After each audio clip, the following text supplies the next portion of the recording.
All right. Welcome to another episode of the Homebody Podcast. Today, I'm super excited because I am doing something a little bit different, something a little bit more personal, in that I am sharing my personal pregnancy journey, birth, and parenting style with you all. And I wanted to do this because I feel like there's an immense curiosity, first and foremost, from other mothers and expectant mothers and people that are interested in this topic area about how other people do things and how it went and how it's going, right? And also because motherhood is kind of a great time of anxiety. There is a lot of changes happening, a lot of uncertainty, a new responsibility and a newfound love. And just navigating all of that can bring up a lot of different emotions. So I wanted to kind of normalize this experience, normalize the different ways in which we can do things, and just share a little bit of my own personal experience and journey with you all as well. So I acknowledge that everyone's experience is going to be different. I also acknowledge that this conversation can also be slightly triggering for individuals who are maybe on their fertility journey or pregnancy or loss journey as well. So I am mindful that this is my personal experience that I want to share with you, but your story is not going to be exactly mirroring mine, and that's okay. And that is the beauty and uniqueness of humans and the ways in which we can navigate life's challenges differently, navigate different experiences differently, and also just how our bodies and minds are going to respond and react as well.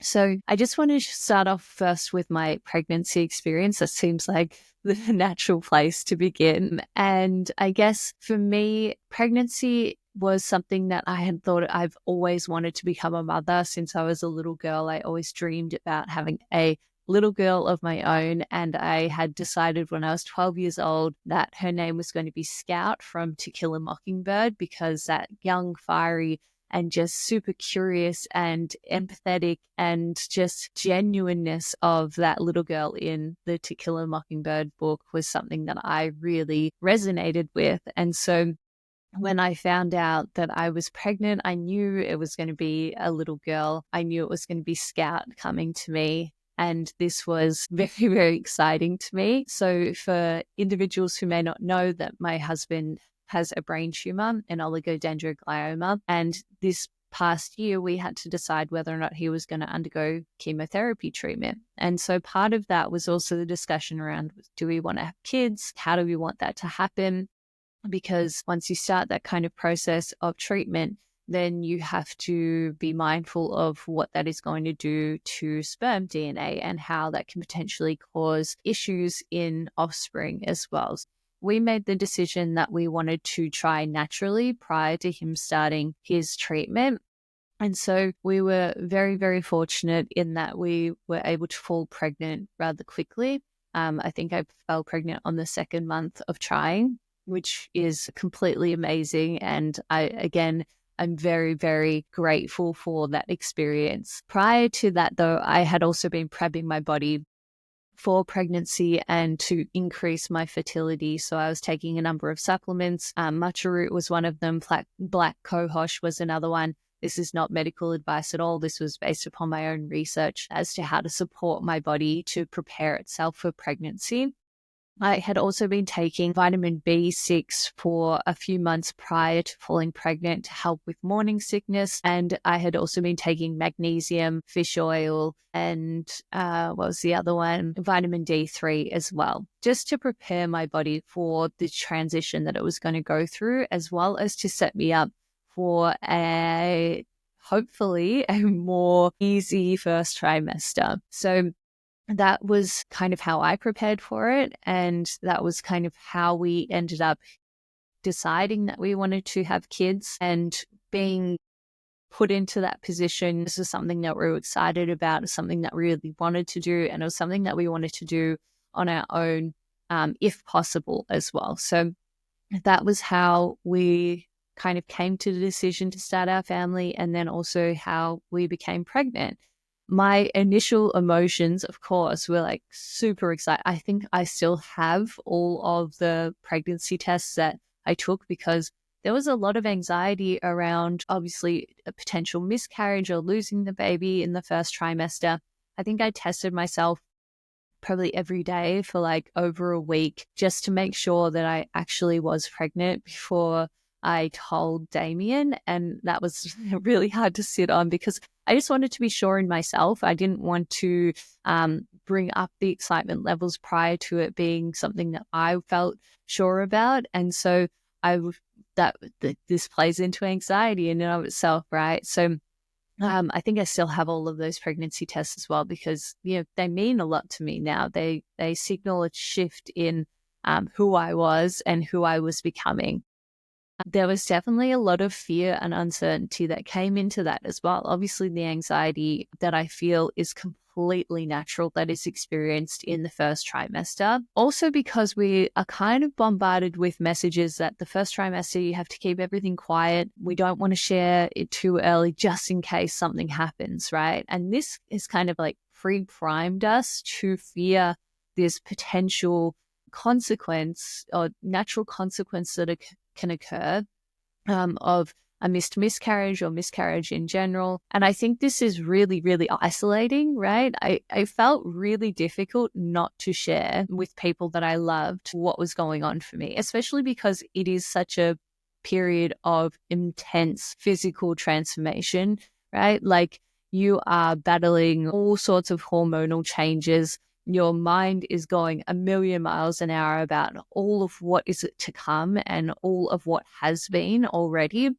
It's also battling the kind of new challenges that you have to face and decision making that you have to face in like, how do we want to do this? What kind of parents are we going to be? Have I dealt with my own traumas and past experiences enough to become a good parent? All of these things are really natural. So for me, I ended up telling my family and the people around me much sooner than the kind of like first trimester 12-week period because it just felt right. I felt like this was the point in my life which I really, really needed community around me. And I think we often overlook that. And I think that hopefully can start to shift over time because the conversation around just fertility, pregnancy loss, all of these things are periods in which we need a lot of community.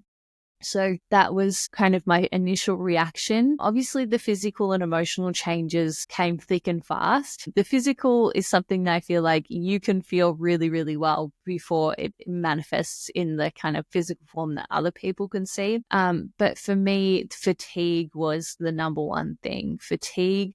I didn't experience too much nausea in the first trimester, but I was extremely fatigued to the point where I was basically just napping all day. And that was really challenging because obviously I was running a business and it hit me in a way that I didn't think it would hit me. I didn't think that I would be that tired. And it wasn't until the third trimester that I kind of understood why.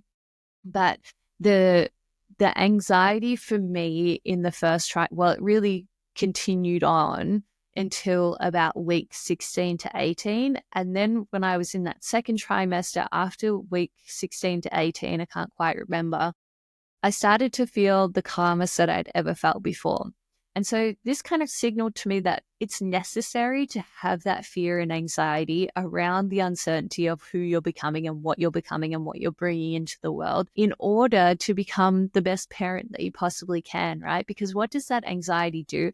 It pushes you into action and it makes you think about all of the different things. So at that point, it was like information accrual stage. How do I want to give birth? What are the types of things that I do and don't want? What is the type of kind of like birthing style? How do I want to like nourish my body for my pregnancy? How do I want to be nourished after my pregnancy? How do I want to just all of the things, right? So I think that anxiety and uncertainty can be useful, and it's, I think, biologically, physiological, and evolutionarily necessary, especially for first-time mothers, to go through that process of, I don't know what's happening, so I need to accrue enough information so that I'm preparing myself. So by the time I hit week 16 to 18, I was like, wow, I feel the most calm that I have felt ever before in my life. Like I felt very confident. I felt very at ease. I felt like I had made decisions that now I could kind of sit back and enjoy being pregnant and enjoy going through this process. And then also for me, the body changing, I know for a lot of people, when your body changes through pregnancy, it can kick up a lot of body image issues. For me, it was a celebration. I really enjoyed watching my body change, and I really enjoyed understanding my physiology and what was going on. I was like neck deep in the science of what's happening now and how has my blood volume changed and what's my placenta doing and how are my nutrients being transferred now and what's baby doing. Like, I enjoyed understanding the mechanisms behind why my body was changing and how things were changing, because that really allowed me to celebrate the changes that were occurring in my body. I loved my pregnant body. Every day I would massage my belly. I would give myself magnesium soaks. I would be just as present as possible in celebrating the changes that were occurring, because it allowed me to house this little human. And then by the third trimester, so in the second trimester, my energy kind of came back a little bit. In the third trimester, my energy tanked, and it was because my iron levels were basically at zero, and I ended up having to have an iron infusion. Even though I was eating red meat, even though I was having beef liver capsules, even though I was trying to keep my iron level stores up as much as possible, my body just couldn't keep up. So I ended up having an iron infusion. I actually had a fairly, I wouldn't say severe, but I definitely had a side effect of that, of driving home, and ended up having to go back to the hospital because I had the intense tummy cramps and I was throwing up on the side of the road. So that was one thing that kind of took me by surprise. No one said, hey, this could be a side effect of getting an iron infusion. So I guess at that point in pregnancy, anytime you're feeling maybe certain pains or sicknesses or illnesses that come up, it feels like, okay, this is something that I really need to attend to. So anytime that's something happened, by that point, it was, let's go to the hospital, just make sure everything's okay. Now, having said that, I haven't really talked much about my choice of birthing style and why I navigated it the way that I did. So I actually chose to do a home birth, and I chose to have an external registered midwife to help me through the process. And it was through private practice midwives that were going to attend my home birth. So there was a number of reasons why I wanted to do this. So first and foremost, I live in a regional town, and our hospital is pretty notorious for being quite bad, especially with births. And so I didn't want to put myself into a position where I would potentially not be given the care that I desired. And I didn't want to put, obviously, my baby in any sort of risk as well. So that was part of it. The other part was that from the beginning, I wanted to do things as naturally as possible. I didn't want to use any pain relief. I didn't want to really be checked that often as I was going through pregnancy. I didn't really want to have the kind of increased anxiety of making sure my baby was born on their due date and then having to be induced. I just wanted to have the most natural physiological birth that I could possibly have. And so I talked to a number of different midwives, and I chose my midwife based on the person I felt safest with. And she was my rock. We would meet each other basically every few weeks. And then towards the end, it was basically every week. And we built up this beautiful relationship. So that continuity of care that I had with my midwife, who also then cared for me 7 weeks after in postpartum as well, was just a beautiful relationship. So then when she came over to our house, when it was go time and I was giving birth, it was just natural. Like, she was there and we were working in tandem with one another. Also, I think for me, having a home birth allowed me to feel a little bit more in control. I was in my safe space. I was at my home.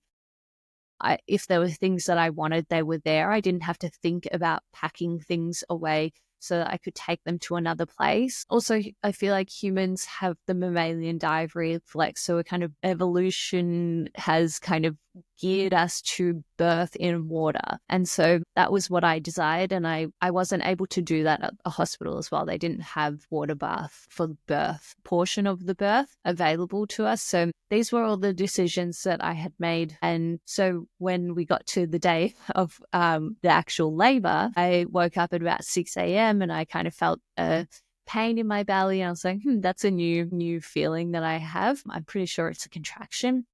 So I texted my midwife and said, hey, just letting you know, I think I'm starting to have contractions. They're not overly strong or frequent at the moment, but just letting you know where I'm at. And this was actually the day after my due date. And so I continued on my morning. Damien went and worked. And at about 10 a.m., I called Damien and I said, you better come back. I'm pretty sure I'm going into labor. And so he came back and set up all the birth pool and all the lights and got everything ready while I was basically on the ball, the big exercise ball, the entire time. And this is what I would do differently. I definitely utilized a lot of energy in the first part of labor, before I was even in active labor. I think all of the endorphins and the adrenaline of, oh my God, this is happening. I just couldn't really get comfortable relaxing. And so I was just like constantly in movement, which later on came to bite me because I was exhausted by the time that I had to actually deliver Scout into the world. And so I was really lucky. My active labor was actually really short. So from about 2 till 8 p.m., Scout was born at 8:03 p.m. So I had 6 hours of active labor, about 20 minutes of pushing and actually delivering her. And it couldn't have gone better than it actually did. In hindsight, I had only used the TENS machine for pain relief. And I wanted to use gas, but we couldn't get the gas in time. So I was like, all right, well, I guess we'll just do it without it. And so that was kind of a lot of the time, a lot of my decisions were basically me surrendering to just what was, right? So like, it wasn't a stress that we couldn't get a gas because I was confident that my body could deliver my baby, and I was confident in the people that I had around me, and I was confident that if needs be, that we had access to care as well. And so in hindsight, I was like, geez, I wish I had the gas available to me, because pregnancy, like labor and birth, was like way more painful than I ever expected, especially towards the end when I was really exhausted and I was having a hard time getting those final extra like bearing down reflex. My bearing down reflex wasn't actually that strong. And so I was having a hard time really getting into the right positions to allow her to come out naturally. But we got there in the end, and Scout was born at 8:03, and we had two midwives with us in the house while Scout had her first feed, and I birthed my placenta, and they stitched me up, and they stayed with us until about 11 p.m, helping us kind of just get settled and feeding and looking after us as Damien and I took our first steps into parenthood. So that's a very long description of like pregnancy and birth side of things. And, another thing that I think is really important is like, obviously the preparation for your body. During pregnancy, this was something that I struggled with because I felt so fatigued. So I didn't move my body as much as I was going for walks every day, but I didn't exercise as much as I wanted to. So I definitely felt like the fatigue that I kind of felt as I was going through labor was kind of reminiscent of not being able to actually move my body that much during pregnancy. So that's definitely something that I would prioritize the next time round as well. So fast forward to now, Scout is 10 months old. She's just over 10 months old. And there was a couple of books that I really loved that kind of shaped the way in which I wanted to parent, as well as why I chose them. So the first one is Nurture Revolution by Greer Kirshenbaum. So when I first found out I was pregnant, I was like, right, I want to support my baby's nervous system the best way possible. I want to be able to set them up for success. So how do I do that? And what are the things that I can start to learn about and implement from the perspective of a parent as opposed from the individual? So obviously within my work, I do a lot of nervous system regulation resources and techniques and tools, and understanding how environment and everything plays into that. But I wanted to understand how to build my baby's brain so that it was steeped in sense of safety, a sense of attachment to caregivers, and just giving her the best start in life. So Agri Kirschenbaum is a neuroscientist, and she wrote The Nurture Revolution, and she talks all about how nurturing your child, so being really responsive and adaptive to your child's needs, is fundamentally going to shift the way in which their nervous system is built out and how they navigate the world, especially in the first 3 years of their life. So this was kind of seminal and fundamental in the ways in which I wanted to parent and how I wanted to care for Scout. So things like breastfeeding, co-sleeping, and contact napping were really, really important to me. And even though breastfeeding was exceptionally painful for me in the first couple of weeks, we got the hang of it together, and now we're still going strong at 10 months. And at times it definitely drives me insane, but other times I'm like, this is such a gift to be able to do this, and such a privilege to have this time with her, and to know that I'm helping her regulate and build out her nervous system and feel safe in the world is just everything to me. So alongside co-sleeping and being really responsive to any cries at nighttime or even in the day. So this is really based on the idea that you really don't want to jack up your child's cortisol levels too early on in life, because this can kind of have a knock-on effect to how they are able to create flexibility within their nervous system, how they're able to create attachments, how they're able to do all of these other things. And so to me, and this is my personal experience and this is my personal desires, and it's never to demonize any other strategies or ways of doing things. It is just the way in which I wanted to do things. And so these were all fundamentally important to me. So everything had to be kind of centered around these responsive and adaptive parenting styles: breastfeeding, co-sleeping, contact napping. And that also included in how I nourished myself. So being prepared, like I batch cooked like a whole heap of broths and meat stocks and like nourishing food for after birth, so that I didn't have to think about it. I was all there, and it was going to give me all of the right nutrients to pass on to Scout as well. Biggest struggles, definitely sleep deprivation. I think I had an unrealistic expectation that, after a certain point, babies would just sleep through the night. And that is just not the case, right? So sleep deprivation is huge. Also, prior to having Scout, I'm not someone that loves physical touch. So that kind of feeling of being touched out and overstimulated by being touched all the time was really, really challenging to me. It changes day by day. Most of the time I'm completely fine. Sometimes I just need to have a bit of a break and a bit of space. And now that she's a bit older, it's really beautiful that we can kind of share that load a little bit more with Damien. And she's really responsive now to Damien and feels really safe in his space. The other thing was only needed me in the beginning as well. And so that was a difficult thing, feeling like you were everything, and we kind of get into this state of like, no, it has to be me as well, because hearing your baby cry is like literally physically painful to be in that space. And so all of these things were things that I wasn't expecting that started to happen, and we navigated as they were happening. And lots of big emotions with those things too, right? So like if you couple like overstimulation and exhaustion together, it is a recipe for crying. Like the amount of times that I've cried with Scout as well, and said, hey, we're having a hard time right now. I know it's exhausting and I know it's difficult, but we're learning together. And I think that's always been my way. I talked to Scout from the moment she was born about what I was doing, how I was feeling, why I was feeling, or if she was upset, then like reassuring her, hey, I know you're having a hard time. It's challenging for me too. We're going to learn how to do this together, and we're going to get better at doing this together as well. And so that kind of helped me put me back into a learning position, as opposed to like, I should know how to do everything. It was like, no, I don't actually know how to do anything when it comes to this, because it's my first time doing it.